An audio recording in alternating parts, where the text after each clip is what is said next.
भारत में मुगल साम्राज्य की स्थापना। भारत में मुगल साम्राज्य की स्थापना का श्रेय बाबर को दिया जाता है। बाबर भारत का ऐसा पहला शासक था जिसने भारत में मुगल साम्राज्य की नींव डाली। बाबर के पिता उमर शेख मिर्जा और माता का नाम कुतलुग निगार खानम था।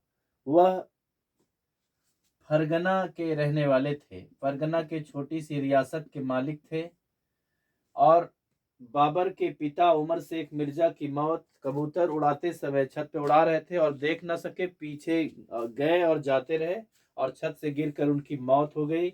और तब बाबर की उम्र मात्र 11 साल थी। ऐसा लिखा है, कहीं कहीं इतिहास में 13 साल भी लिखते हैं। उसके बाद उनकी दादी ने इनका राज्याभिषेक कराया।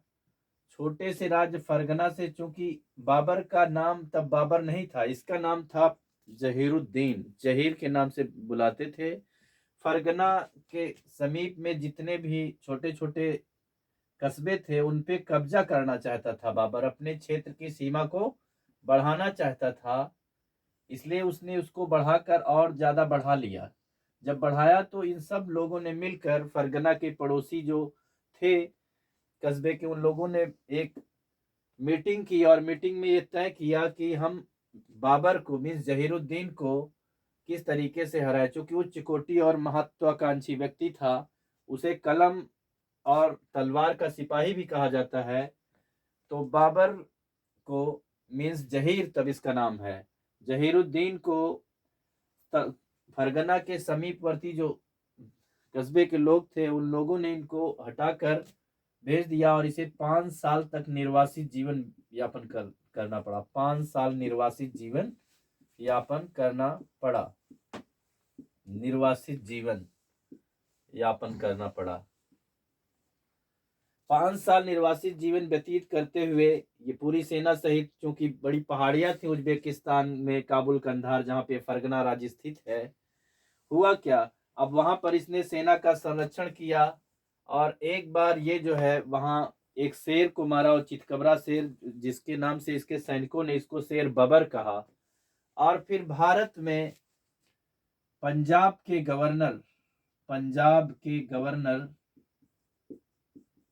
दौलत खां और भारत पे उस समय राज्य करते थे 1526 में इब्राहिम लोदी। इब्राहिम लोदी राज करते थे, इब्राहिम लोदी के शत्रु थे पंजाब के गवर्नर दौलत खां और राणा सांगा।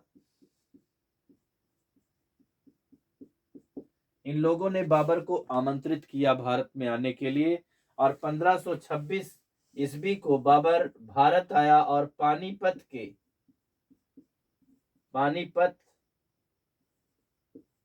के मैदान में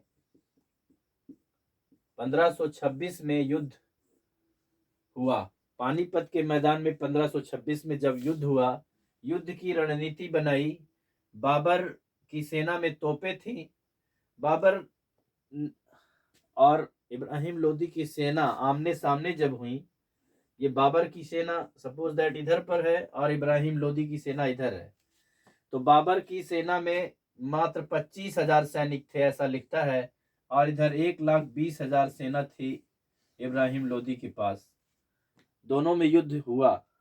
युद्ध होते समय बाबर ने, जो इस साइड में गांव था और इधर तालाब था, इस साइड से निकल कर भागते, इसलिए यहाँ खाई खुदवा दी और खाई में जो है कटीली झाड़ियां डलवा दी।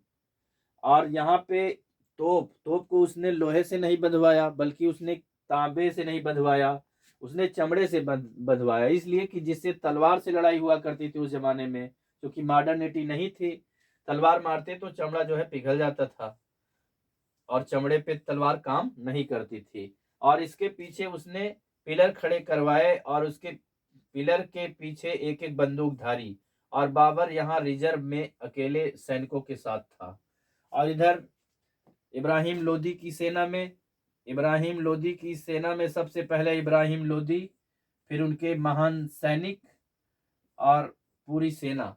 युद्ध के मैदान में युद्ध हुआ 1526 में।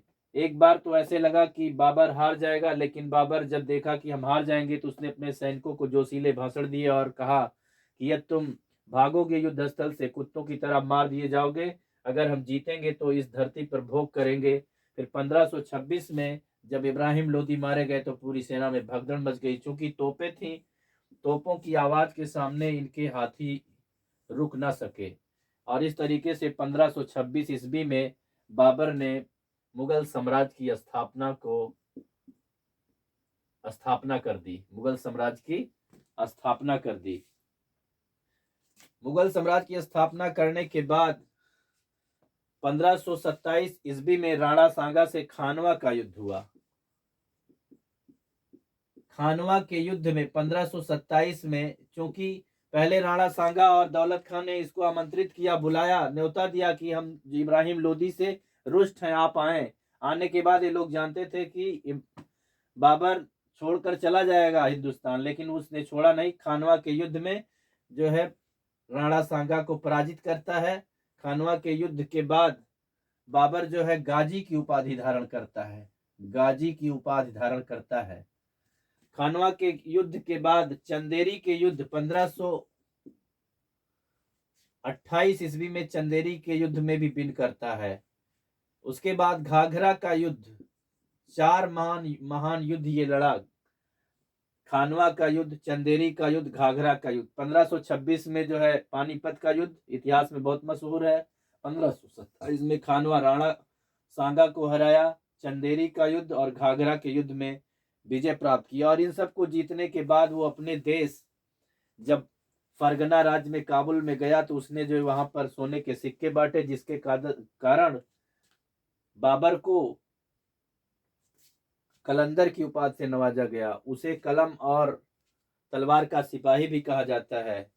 उसने तुजुके बाबरी लिखा, तुजुके बाबरी या बाबरनामा, जिसको उसने तुर्की भाषा में लिखा। बाद में अब्दुल रहीम खान खाना ने उसे फारसी भाषा में अनुवाद किया।